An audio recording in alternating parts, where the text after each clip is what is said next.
Bonjour à tous et bienvenue sur Tout droit tout simple, le podcast qui vous plonge au cœur des métiers du droit et des innovations juridiques. Je suis Delphine Bordier, ancienne avocate et directrice juridique, et aujourd'hui j'effectue des missions en Legal Operation et je transforme votre service juridique en véritable partenaire stratégique. Dans chaque épisode, vous allez découvrir pendant une demi-heure mes invités qui vous livrent leur parcours, leurs expériences professionnelles et leurs précieux conseils. Alors soyez prêts à recevoir une bonne dose d'inspiration et bonne écoute à tous. Bonjour Clémence, comment vas-tu ? Écoute, ça va très bien. Il est assez tôt le matin, mais ça va. Écoute, je suis très contente de te recevoir aujourd'hui sur le podcast. On va parler d'un outil qui peut vraiment transformer les directions juridiques et leur rendre grand service aujourd'hui. Est-ce que je peux déjà commencer par te demander de te présenter et de partager un peu ton parcours ? Oui, bien sûr. Déjà, merci beaucoup de m'inviter dans ton podcast. Je suis très contente de pouvoir participer. Moi, je m'appelle Clémence Paré. Depuis quelques mois, je me suis lancée à mon compte sur la société Lorna Discute parce que, en effet, moi, j'ai un parcours universitaire assez classique. J'ai fait du droit et de l'économie. Et en fait, c'est là où je me suis vraiment formée sur tout ce qui était régulation des marchés et notamment protection des consommateurs. J'ai été bénévole à l'UFC Que Choisir pendant mes études et c'est là que vraiment j'ai acquis un peu cette sensibilité sur tout ce qui était, l'accès au droit, la transmission des informations juridiques auprès des publics qui ne sont pas juristes, toutes les asymétries d'informations qu'il peut y avoir et cetera et du coup, c'est là que j'ai commencé à me dire que j'aimerais bien essayer de trouver des solutions, ou en tout cas des outils pour permettre de faciliter, justement, l'accès au droit. Et donc c'est une petite idée que j'avais dans le coin de ma tête et qui est un peu, en sommeil parce qu'après j'ai commencé à travailler chez un courtier en assurance, Réassurez-moi, où là je m'occupais de toutes les questions juridiques et notamment, tout ce qui était vulgarisation juridique en matière d'assurance pour les particuliers. Et là j'ai commencé un peu à toucher aux différents outils, tech, à me former un petit peu, sur le tas et ça m'a beaucoup plu. Parce qu'en fait, je me suis rendu compte de quelque chose, c'est que, spontanément, on fait pas forcément le lien entre droit et technologie, alors qu'en fait, il y a énormément de points communs au niveau de la façon de raisonner. C'est beaucoup par syllogisme et en fait, je trouve que le digital est très adapté pour travailler avec le droit. Et du coup, suite à ce constat-là, j'ai évolué dans ma carrière, plus dans l'univers des legal tech, donc c'est-à-dire la technologie au service du droit. Donc j'ai commencé par être chef de projet chez Séraphin, Ouais. qui est maintenant MyDigitech. Et puis après, vraiment, je me suis dit que j'avais envie de me renforcer sur, tout ce qui était plus technologie, être plus à l'aise pour brancher des outils, notamment les outils no code et tout. Et du coup, c'est comme ça que je suis arrivée chez, Legal Place comme product, manager. Donc là, vraiment plus sur la partie, produit. En fait, Legal Place propose différents modules, juridiques pour les chefs d'entreprise et notamment la brique, RH avec le produit Kanoun et c'était de ce produit-là dont j'étais, product manager et ça m'a bien plu, mais vraiment là, j'avais un peu cette frustration de me dire: «J'ai très envie d'essayer de me lancer moi-même dans l'aventure entrepreneuriale» et du coup, c'est comme ça que je me suis lancée. Sachant qu'en fait, dès 2022, j'avais créé l'association, Lorna Discute, qui tendait en fait à fédérer un réseau d'experts pour venir apporter des réponses juridiques pour les particuliers. Mais c'est un projet que j'avais beaucoup de mal à mener de front par rapport à mes emplois principaux. Et du coup, là, vraiment, je me suis dit que j'allais reprendre ce projet-là, le transformer plus en société, et pour vraiment m'y consacrer à plein temps. Et c'est comme ça qu'en fait, depuis juin dernier, j'ai créé Learn and Discute, SASU, qui Ouais. tend à rendre, avec la modeste promesse de rendre le droit plus accessible pour tous, professionnels comme particuliers. Alors, pour les particuliers, c'est une solution, en gros, c'est comme une application où il y a plein de ressources juridiques avec notamment un chatbot qui va être l'objet de notre conversation. Voilà, exactement. Et après, c'est aussi un accompagnement plus, des professionnels du droit dans leurs projets de transformation digitale, avec du legal design, du legal ops, et de la formation essentiellement. Voilà. D'accord. Alors justement, on va parler technologie, parce qu'on est là pour ça, et justement de chatbot juridique. Parce qu'ils sont quand même de plus en plus présents, enfin, en tout cas dans certaines directions juridiques. Euh, D'après toi, pour quel type de problématique un chatbot peut être utile dans une direction juridique? Alors, je pense que le chatbot, ça va être, très adapté pour plusieurs choses. Ce sera le cas si déjà on a souvent des questions très redondantes de la part des opérationnels, par exemple, ou de la part des clients, quels qu'ils soient en fait, de la direction juridique.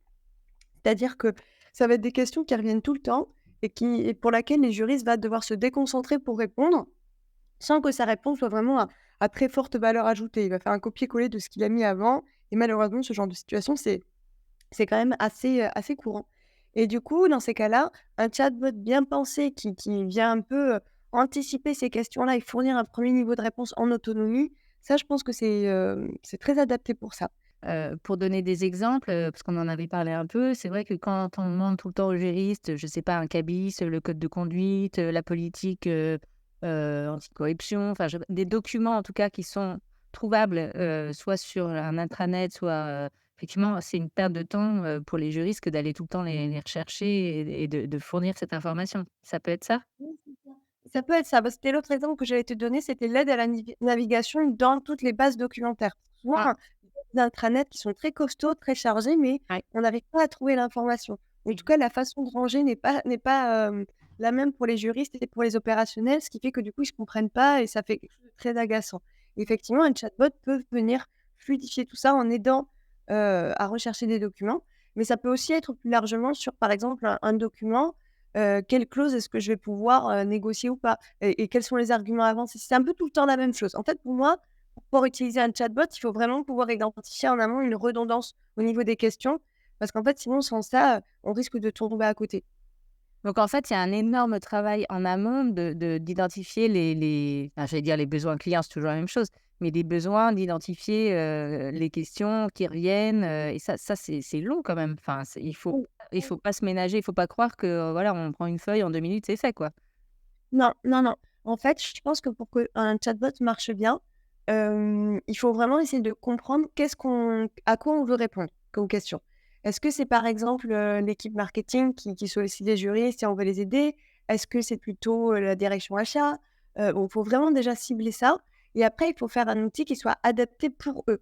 Donc c'est-à-dire qu'au niveau des termes, au niveau de la façon de poser les questions et cetera, on va vraiment faire ce travail de: «Qu'est-ce qu'ils attendent de moi?» de manière à ce qu'ils aient leur réponse de la manière la plus rapide possible. On va pas c'est à nous de créer l'arborescence pour eux et pas à eux de rentrer dans les petites cases qu'on définit pour eux.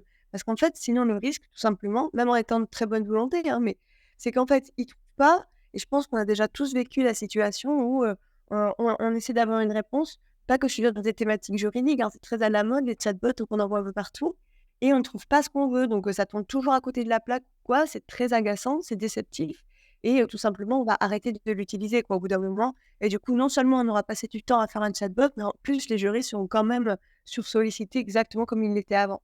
Du coup, c'est vraiment un travail qui est, conséquent, c'est vrai, mais qui est indispensable pour faire toute la différence. Ce qui est super important et tu l'as très bien rappelé, c'est que, l'outil, il est fait pour les utilisateurs. Donc au départ, il faut vraiment cibler à qui on s'adresse. En fait, on ne le fait pas pour nous juristes. Même si le chatbot, il est juridique, les documents sont plus ou moins juridiques, le chatbot, il est fait pour des utilisateurs qui ne sont pas juristes. Donc il faut vraiment, et ça tu l'as bien dit, se mettre, et c'est là où l'UX, enfin l'expérience utilisateur est très utile, et le legal design aussi, je suppose. Il faut vraiment se mettre à la place de l'utilisateur et pas se dire, «Moi, comment je cherche?» C'est ça, en fait, Oui, qui est la oui, clé.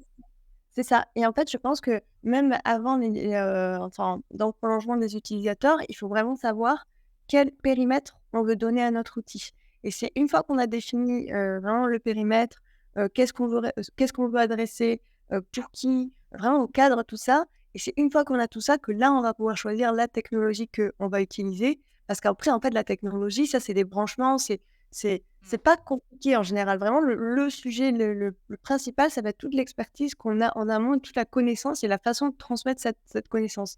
C'est qu'un moyen, le chatbot Oui. et je pense que l'erreur qu'on pourrait faire et moi, c'est vraiment ce que j'avais tendance à faire au début, c'était, bah, par excès d'enthousiasme, à vouloir trop vite me précipiter sur: «OK, je fais ma ramification vite, vite, vite». Mais en fait, non, parce que ça va faire perdre du temps, parce qu'il va falloir juste tout simplement redétricoter tout ce qui a déjà été fait parce que, bah, c'est rare que ça se fasse bien du premier coup. Il faut vraiment avoir ce travail de réflexion avant. Et aussi, je pense que ce qui est important, c'est que ce chatbot, donc on commence avec une première version et il faut surtout aussi bien prendre les retours, toujours dans une logique un peu UX/UI. Il faut bien prendre les retours des personnes qui l'utilisent pour s'assurer que ça colle bien et que durablement ça colle bien.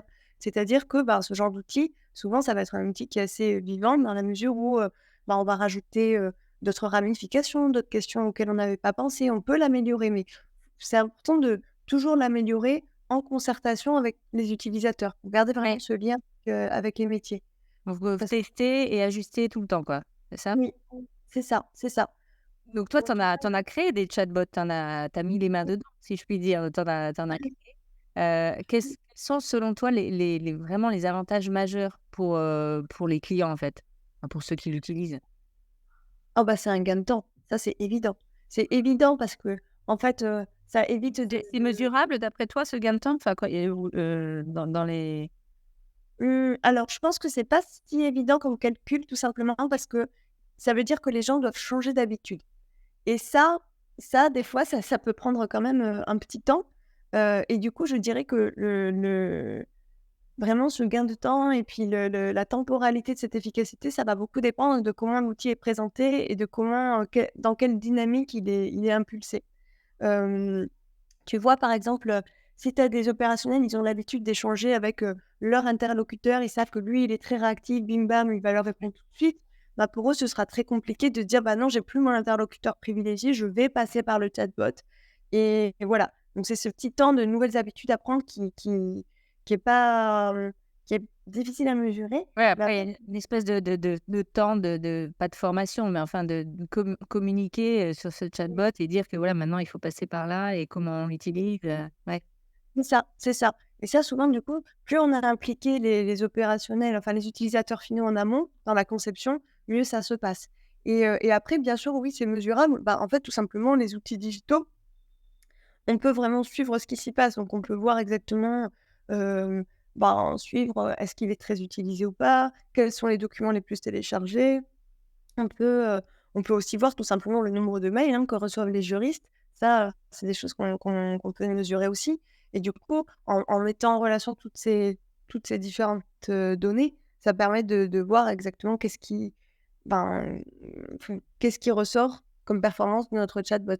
Ouais. Et aussi, on peut, ce qui peut être une bonne pratique, c'est de toujours laisser dans notre chatbot, par exemple, un peu une voix un peu plus souple, un peu plus libre sur, «Je ne trouve pas la réponse à mes questions» et voilà. Et après analyser dans les cas où cette ramification-là est sélectionnée, qu'est-ce qui ne va pas et qu'est-ce que l'opérationnel aurait aimé avoir comme réponse. Et comme Ah ça, oui, tu veux dire aller au bout du chemin et si jamais l'opérationnel l'a pas trouvé, mettre une mention, bah, vous pouvez toujours, contacter votre juriste ou quelque chose comme ça, c'est ça? Mais au moins aller au bout du process qui doit être assez court, j'imagine? il faut qu'il se soit court, mais surtout, par contre, si la personne dit, autre: «Voilà, j'ai pas trouvé ma réponse et j'ai besoin de contacter un juriste», hem, nous, ce qu'on avait mis en place, c'était une question à ce moment-là qui se faisait, mais par écrit. Parce qu'en fait, quand Mmh. on switch après sur de l'oral, bien sûr, il y a des cas où c'est indispensable et tout, parce qu'il y a des cas très spécifiques. Mais en fait, quand c'est à l'oral, on perd la trace pour pouvoir optimiser nos outils et ça peut avoir quelque chose d'un petit peu frustrant, quoi. C'est comme si on venait juste déplacer le problème. Alors que si vraiment on se plonge dedans et qu'on analyse tout ça, c'est ça qui va nous permettre de toujours s'améliorer. Oui, donc à la fin, au lieu de dire, contacter par téléphone, bah, non, ça te renvoie vers l'email, ou une boîte, Aussi, ouais, d'accord. ouais. Ouais et alors les chatbots, j'imagine, ont aussi leurs limites, parce qu'on a parlé beaucoup des avantages, mais quelles sont ces limites? Comment les gérer? Notamment, je pense à des questions qui peuvent être assez complexes ou parfois des questions avec des interprétations subtiles du droit. Là, comment ça se gère ça? Moi, je pense qu'après, il faut accepter que la technologie ne peut pas aller partout et Mmh. qu'il y aura toujours des cas où vraiment on aura besoin d'échanger avec un humain parce que on le C'est chatbot plutôt une bonne nouvelle. oui, oui, oui, c'est une bonne nouvelle, parce qu'en fait, je pense que le chatbot, bon, là, ça rabat un petit peu plus les cartes avec l'IA, mais les chatbots, ça veut dire qu'il y a une arborescence qui est déterminée et figée, en amont, aussi complexe qu'elle soit. Ça veut dire que tout a été pensé en avance. Or, Mmh. il est assez facile d'imaginer qu'il y a forcément des cas qu'on aura oubliés et en fait, le risque de ça, c'est soit que les opérationnels, bon, bah, ils n'utilisent pas le chatbot, OK, ça, c'est de la perte de temps ou là, c'est plus embêtant que du coup, ne trouvant pas vraiment sa réponse, ils fassent un à peu près, ils se trompent. Du coup, au niveau on va essayer de trouver, pardon, une ramification qui correspond à peu près ou un parcours qui correspond, mais sans être vraiment trop sûr de sa réponse. Pour autant, il va arriver à la fin avec la réponse qui est censée être validée par la direction juridique, sans que les juristes, du coup, aient été sollicités et aient connaissance, de ce cas de figure-là et c'est là qu'on peut avoir des erreurs juridiques. Donc c'est pour ça qu'il faut toujours garder un peu cette différence, je pense, entre ce qui est vraiment, sur des rails et là, vraiment, il y a pas de sujet, on sait que quand on est dans ce cas-là, c'est la zone verte, on y va. Si on est dans une zone rouge, bon, bah, là, c'est systématiquement un renvoi vers le juriste parce qu'il y a besoin de parler avec un juriste pour valider avec lui et il y a toute cette zone un petit peu orange entre les 2 où là, bah, c'est plus, si vous avez le moindre doute, vous contactez le juriste et ça, je pense que c'est indispensable d'avoir ça, surtout au début quand on lance son chatbot et qu'on est un peu encore dans la phase de rodage, voilà. Donc je dirais que c'est un peu ça les risques. Ouais, d'accord. Et est-ce que bon, non, tu l'as un peu dit avant, mais est-ce que tu penses que justement les chatbots peuvent remplacer les juristes pour certains aspects? Évidemment pas sur tout, on l'a vu, hein, ou qu'ils sont plutôt, en complément du coup pour faciliter les des tâches, précises ou sans grande valeur, quoi? C'est quoi la juste répartition entre l'humain et la machine dans ce contexte-là? Bah, je pense que c'est toujours pareil, ça dépend beaucoup des coûts, ça dépend des équipes, ça dépend du temps qu'on a. Je pense que dans tous les cas, c'est évident que la technologie ne remplacera jamais, complètement les juristes. Ça, j'en suis absolument convaincue. Pour autant, après, je pense qu'avec toutes les technologies qu'on a et toutes les technologies qui sont en train de naître aujourd'hui, on est vraiment dans une phase qui est très excitante par rapport à ça et je pense que, il y a vraiment plein de belles choses qui sortent et c'est assez bluffant. Donc que ce soit au niveau des chatbots, mais aussi tout au niveau de l'IA.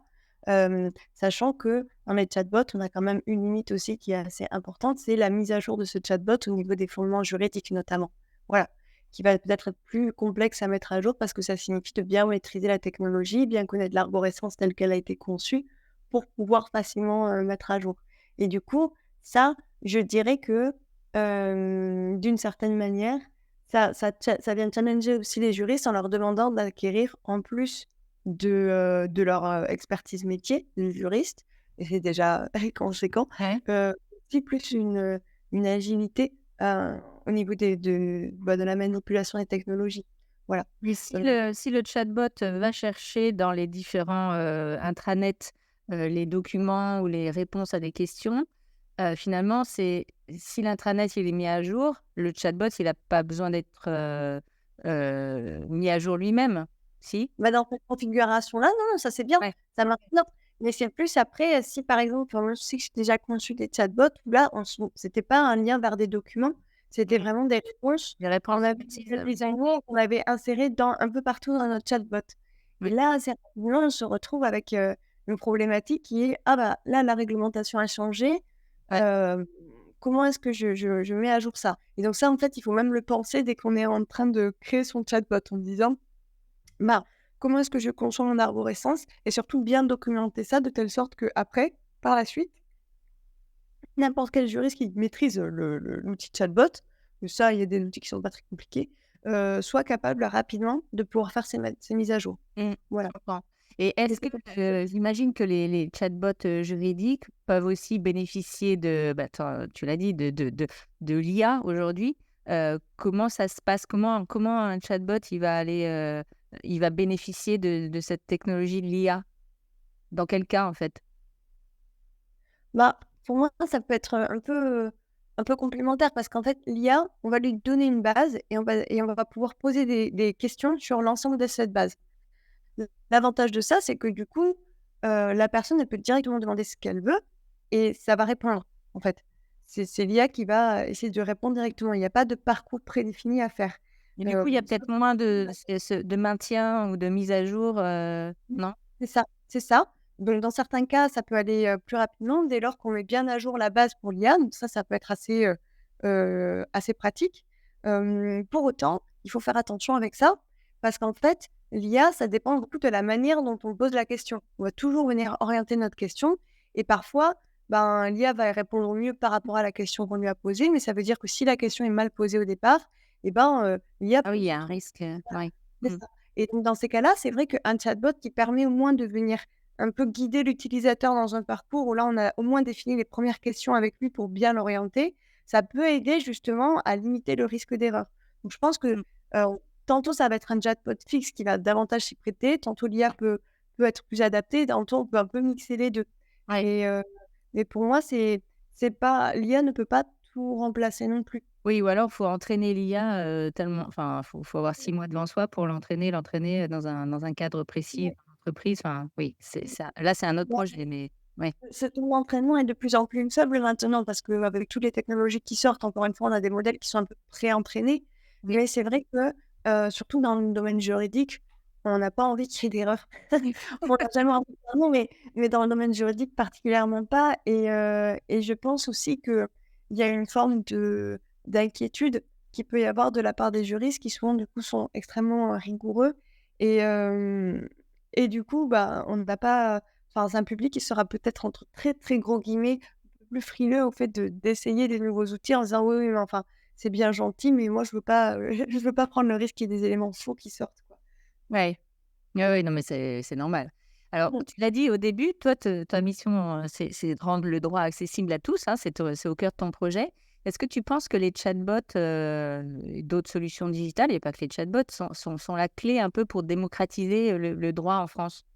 Oui, oui, pour moi, complètement. Bah, tu vois, par exemple, sur l'Orna Discute, hem, quand tu vas sur l'application, tu as un chatbot qui vient en fait, enfin qui prend l'information sur les sites gouvernementaux. Il a été paramétré comme ça et qui te permet du coup, de t'apporter une réponse au vu de tout ce qu'il lit. Mais du coup, ça va être assez adapté parce que quelle que soit la façon dont tu poses ta question, on sait que comme ça vient piocher sur les sites du gouvernement, normalement, c'est des sites qui sont bien à jour et ça répond bien.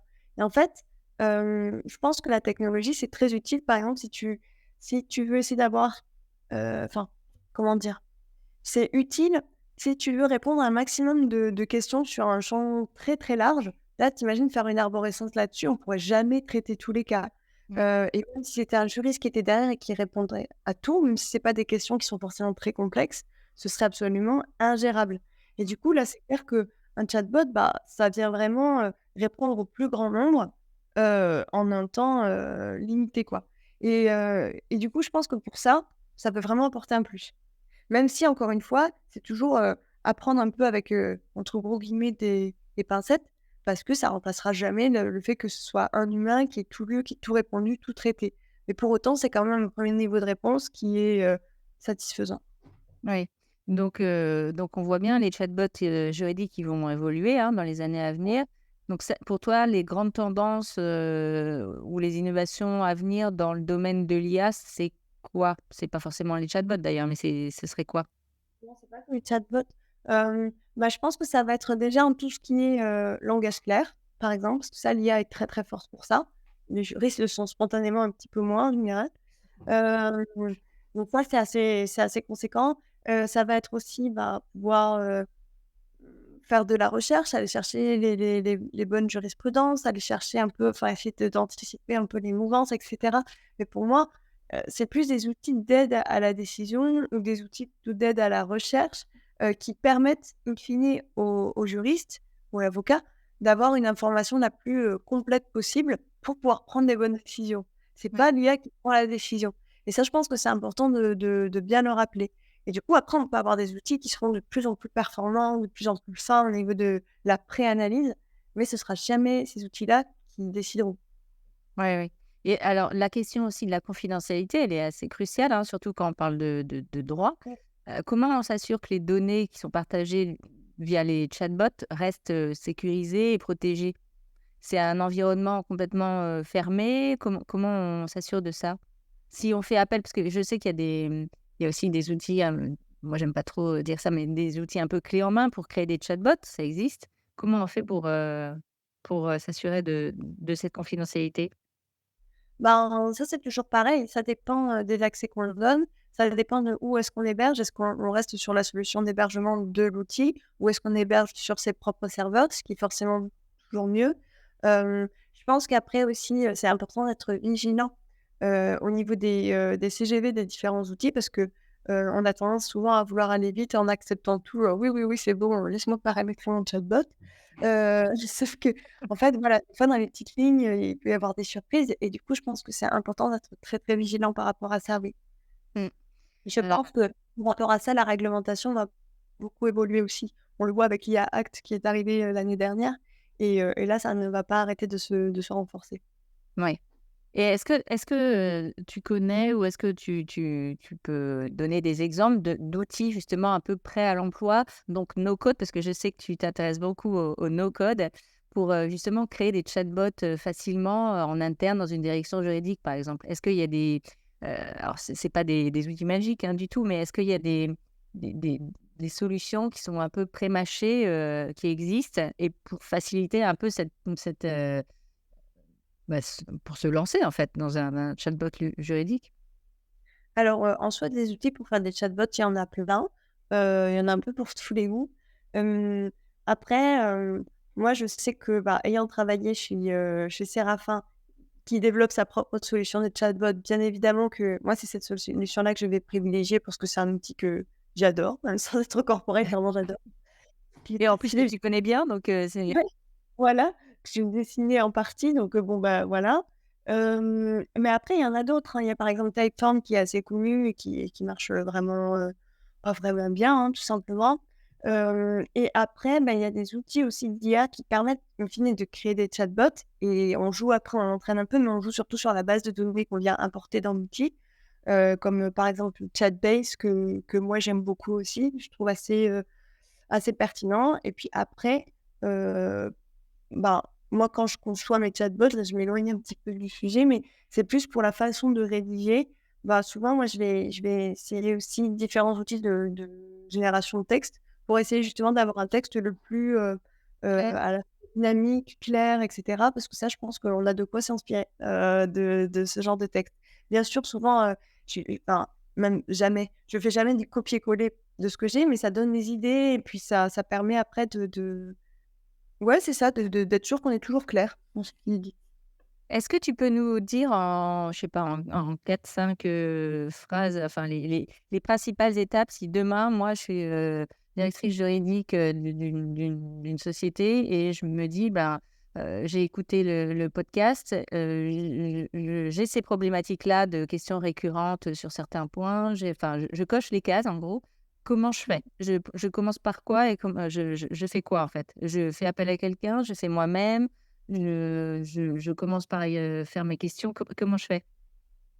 Alors, bah, on peut se faire accompagner par la super Delphine. Hem, mais sinon, dans tous les cas, je pense que, bah, c'est un peu ce qu'on disait tout à l'heure, c'est vraiment important de se dire: «OK, un chatbot, pourquoi faire?» C'est-à-dire pour qui? Quel est le périmètre qu'on veut adresser? Mmh, quel est, qu'est-ce qu'on veut vraiment laisser à la main des utilisateurs ou conserver de son côté?